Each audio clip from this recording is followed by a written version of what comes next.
Assalamualaikum warahmatullahi wabarakatuh.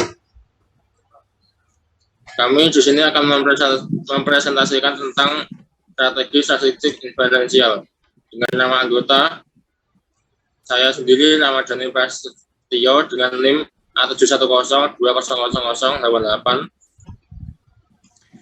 Saya Farhan Ahmad Farezi dengan NIM A7102000082. Dan saya Hanus Syari Al-Ghifari dengan NIM A710-2089. Ya, kita langsung lanjut saja ke pembahasan materinya. Statistik inferensial. Statistika inferensial mencakup semua metode yang berhubungan dengan analisis sebagian data atau juga sering disebut dengan sampel. Untuk kemudian sampel pada penamalan atau penarikan kesimpulan mengenai keseluruhan data induknya. Dalam statistika inferensial diadakan pendugaan parameter, membuat hipotesis serta melakukan pengujian hipotesis tersebut sehingga sampai pada kesimpulan yang berlaku umum. Metode ini disebut juga statistika induktif, karena kesimpulan yang ditarik didasarkan pada informasi yang bagian data saja. Pengambilan kesimpulan dari statistika inferensial yang hanya didasarkan pada sebagian data saja, yang menyebabkan sifat tak pasti memungkinkan terjadinya kesalahan dalam pengambilan keputusan. Sehingga pengetahuan mengenai teori peluang mutlak diperlukan dalam melakukan metode statistika inferensial. Hipotesis nol. Hipotesis nol adalah proposisi yang menyatakan hubungan yang definitif dan tepat di antara dua variabel. Jadi hipotesis ini menyatakan bahwa korelasi populasi antara dua variabel adalah sama dengan nol, atau bahwa perbedaan dalaman atau rata-rata hidung dua kelompok dalam populasi adalah sama dengan nol, atau sama dengan angka tertentu. Contohnya yaitu hipotesis nol sama dengan jika terdapat perbedaan produktivitas kerja antara karyawan di X dan Y. Sedangkan hipotesis alternatif adalah kebalikan dari hipotesis nol, yaitu sebuah pernyataan yang mengungkapkan hubungan antara dua variabel atau menunjukkan perbedaan antara kelompok.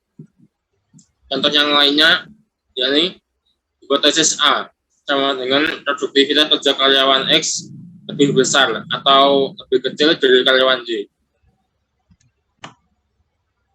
Yang kedua, error tipe 1 dan tipe 2. Tipe 1 dalam statistik, kesalahan tipe 1 didefinisikan sebagai kesalahan yang terjadi ketika hasil sampel menyebabkan penolakan hipotesis nol. Terlepas dari kenyataan bahwa itu benar, secara sederhana kesalahan menyetujui hipotesis alternatif ketika hasilnya dapat dianggap kebetulan. Tipe 2. Kesalahan tipe 2 adalah kegagalan peneliti dalam menyetujui hipotesis alternatif. Meskipun itu benar, ini memvalidasi proposisi yang seharusnya ditolak. Peneliti menyimpulkan bahwa kedua pengamatan itu identik, padahal sebenarnya tidak. Kemungkinan membuat kesalahan seperti itu analog dengan kekuatan tes. Di sini kekuatan tes menyinggung probabilitas penolakan hipotesis nol, yang salah dan perlu ditolak. Ketika ukuran sampel meningkat, kekuatan pengujian juga meningkat, yang akan menghasilkan pengurangan risiko kesalahan tipe 2.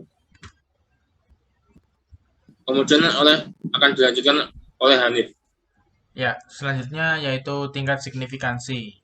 Besarnya peluang untuk salah menolak hipotesis nihil atau hipotesis nol disebut sebagai tingkat signifikansi. Taraf signifikansi menunjukkan kepada kita seberapa mungkin itu terjadi karena kebetulan saja. Bilangan yang ditunjukkan untuk taraf signifikansi itu 0,05 atau 0,01. Artinya, ada kemungkinan sebanyak 0,05 atau 5% ataupun 1% responden penelitian secara kebetulan menjawab benar. Jadi, jika ada 100 orang responden, ada 5 orang atau 1 orang yang menjawab benar, tapi hanya karena kebetulan. Selanjutnya yaitu uji terarah dan tidak terarah. Bila hipotesis nol terarah, maka pengujian signifikansi satu pihak atau satu arah. Contohnya yaitu siswa yang belajar bahasa tidak menunjukkan kelebihan keseriusan daripada yang belajar IPS. Hipotesis nolnya adalah siswa yang belajar bahasa tidak lebih serius dari yang belajar IPS. Jika hipotesis nol ditolak, maka HA diterima. Daerah penolakan berada di sebelah kanan daerah penerimaan hipotesis, daerah penolakan hipotesis. Bila HO tidak terarah, maka pengujian signifikansi dua pihak atau dua arah. Contohnya, Tidak terdapat perbedaan keseriusan belajar antara siswa bahasa dan IPS. HO yaitu keseriusan belajar siswa bahasa sama dengan siswa IPS. Jika HO ditolak, maka HA diterima. Daerah penolakan bisa berada di sebelah kiri atau kanan. Lalu, keputusan untuk menggunakan uji satu sisi atau uji dua sisi ini harus dibuat di awal penelitian sebelum uji statistik diberlakukan. Selanjutnya akan dijelaskan oleh Mas Farhan.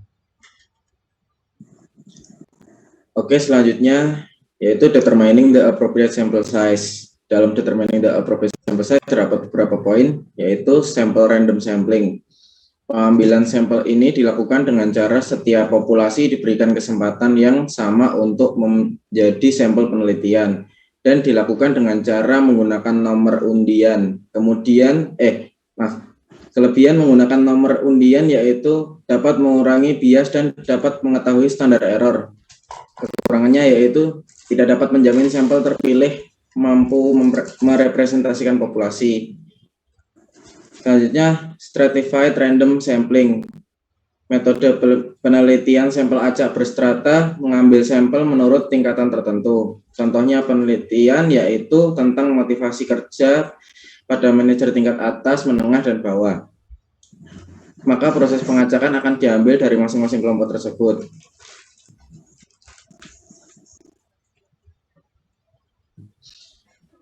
Selanjutnya, cluster random sampling. Metode cluster sampling adalah teknik sampling yang dilakukan secara berkelompok berdasarkan area tertentu. Tujuannya adalah untuk meneliti tentang hal-hal yang berbeda dalam sebuah instansi. Contohnya seperti penelitian tentang kepuasan pasien rawat inap, ruang IGD, dan ruang poli pada rumah sakit A. Lalu, purposive sampling. Purposive sampling merupakan teknik yang banyak digunakan oleh para peneliti. Metode ini menggunakan kriteria yang sudah dipilih oleh peneliti berdasarkan kriteria inklusi dan eksklusi. Kriteria inklusi adalah kriteria sampel yang diinginkan oleh peneliti berdasarkan dari tujuan penelitian. Sedangkan kriteria eksklusi adalah kriteria yang dibuat secara khusus sehingga menyebabkan calon responden bisa memenuhi kriteria inklusi dari kelompok penelitian. Lalu snowball sampling. Snowball sampling merupakan teknik pengambilan sampel yang didasarkan pada wawancara maupun korespondensi. Metode ini akan meminta informasi dari sampel pertama untuk kemudian mendapatkan sampel berikutnya, begitu seterusnya hingga semua kebutuhan sampel penelitian bisa terpenuhi. Dan terakhir, power atau sering disebut statistical power atau bisa disebut juga kekuatan uji statistik, didefinisikan sebagai probabilitas bahwa suatu pengujian akan menolak hipotesis nol palsu dengan benar. Kekuatan statistik memiliki relevansi jika hanya nolnya salah. Power dapat digunakan sebagai alat untuk memperkirakan jumlah observasi atau ukuran sampel dan dapat diperlakukan sebagai keyakinan yang mungkin dimiliki seorang terhadap kesimpulan dari penelitian. Dan sekian, inilah presentasi dari kelompok kami. Jika ada kelebihan dan kekurangannya, mohon dimaklumi. Wassalamualaikum warahmatullahi wabarakatuh. Waalaikumsalam warahmatullahi wabarakatuh. gambarnya